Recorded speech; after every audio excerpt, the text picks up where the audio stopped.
జై పూలే, జై అంబేద్కర్, జై కర్పూరి. సభాధ్యక్షులు డాక్టర్ పృథ్వీరాజ్ గారికి ధన్యవాదాలు. ఇక్కడ పెద్దల ముందు నాకు ఈ అవకాశం కల్పించినందుకు. ఇక్కడ ఎస్సీ వర్గీకరణకు మద్దతుగా అని వచ్చింది. అంటే 30 ఏళ్ళ పోరాటానికి మొన్న సుప్రీంకోర్టు జడ్జిమెంట్ తర్వాత కూడా మళ్ళీ మనం ఈ క్యాప్షన్ పెట్టుకోవడం అనేది ఇది దౌర్భాగ్యం. కానీ ఎస్సీ వర్గీకరణ, ఎస్టీ వర్గీకరణ జరిగింది. అత్యున్నత న్యాయస్థానం తీర్పిచ్చింది. దానికి ప్రధానమంత్రి మోడీ గారు ఒక ఎంబీసీ నాయకులు కాబట్టే ప్రభుత్వం తరపున స్పందించి ఆ వర్గీకరణకు సహాయం చేసిందని నేను కోరుకుంటా ఉన్నాను. దీనికి మందకృష్ణన్న 30 ఏళ్ళ పోరాటం నిదర్శనం మనకు.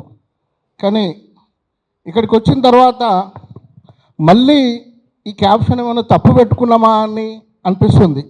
అంటే ఒక సుప్రీంకోర్టు జడ్జిమెంట్ తర్వాత కూడా మళ్ళీ ఇట్లాంటి మీటింగ్ పెట్టుకోవడానికి కారణం ఏంది? ఏ అన్డెమోక్రటిక్ ఫోర్సెస్ దీని వెనుక పనిచేస్తున్నాయి అనేది మనం అర్థం చేసుకోవాలి. నేను సూర్యపల్లి శ్రీనివాస్ నా పేరు. నేను కర్పూరి ఠాకూర్ కరుణానిధి వారసునిగా ఒక నాయ బ్రాహ్మణ సమాజానికి చెందిన వ్యక్తిగా మాట్లాడుతున్నాను. నేను ఇక్కడ వాళ్ళిద్దరి పేర్లు ఎందుకు తీసుకున్నా అని మీకు సందేహం కలగవచ్చు. దాదాపు 40-50 ఏళ్ళ క్రితమే బీహార్లో మహాదళిత్ అనే కాన్సెప్ట్ తీసుకొచ్చారు కర్పూరి గారు. అదేవిధంగా కరుణానిధి గారు తమిళనాడులో అరుంధతి ఆర్ట్స్ కోసం సపరేట్ రిజర్వేషన్ ఇచ్చాడు. అంటే ఇది వర్గీకరణ అని అంటున్నాం, కానీ మన తెలుగు మరి దీనికి ఇంగ్లీష్లో ఉన్న ప్రాబ్లం ఏదో నాకు తెలియదు. కానీ వర్గీకరణ అనే పదము ఒక నెగటివ్ సెన్స్ ఇస్తుంది. వర్గీకరణ కాదు, ఇది క్లాసిఫికేషన్. క్లాసిఫికేషన్ అని చెప్తే ఒక పాజిటివ్ సైన్ ఉంటుంది. ఎందుకంటే ఆర్థికంగా, సామాజికంగా, విద్యాపరంగా సమానంగా ఉన్న వాటిని అన్నింటినీ కూడా క్లాసిఫై చేసుకోవడానికి ఏర్పాటు చేసుకున్నది ఒక క్లాసిఫికేషన్. ఇది ఈ క్లాసిఫికేషన్ను వ్యతిరేకిస్తున్న శక్తులు నేను ఒక 2-3 ప్రశ్నలు అడగాలనుకుంటున్నా మా మాల సోదరులను. ఎస్సీ రిజర్వేషన్ అనేది పర్టికులర్గా ఎస్సీ ఎస్టీ రిజర్వేషన్లు అనేది ప్రపోర్షనేట్ రిప్రజెంటేషన్. నేను ఒకటే అడుగుతున్నా, ప్రపోర్షనేట్ రిప్రజెంటేషన్ అంటే జనాభా దామాష ప్రకారంగా వస్తాయి. మరి మాదిగ సోదరులు, మాదిగ ఉపకులాల సోదరుల జనాభా తీసేస్తే మీకు ఆ వాటా వస్తుందా? సింపుల్ కామన్ సెన్స్ ఇది.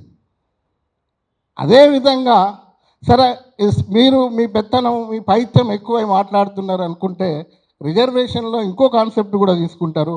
అది మన బీసీలకు ఉన్న కాన్సెప్ట్. అది ఎడ్యుకేషన్ రిప్రజెంటేషన్. ఆ ఎడ్యుకేషన్ రిప్రజెంటేషన్ అన్న పాటించండి. ఆ ఎడ్యుకేషన్ రిప్రజెంటేషన్ చూసినా కూడా మా మాదిగ సోదరులకే ముందు అవకాశాలు ఇవ్వాలి, మా మాదిగ ఉపకులాలకే ముందు అవకాశం ఇవ్వాలి.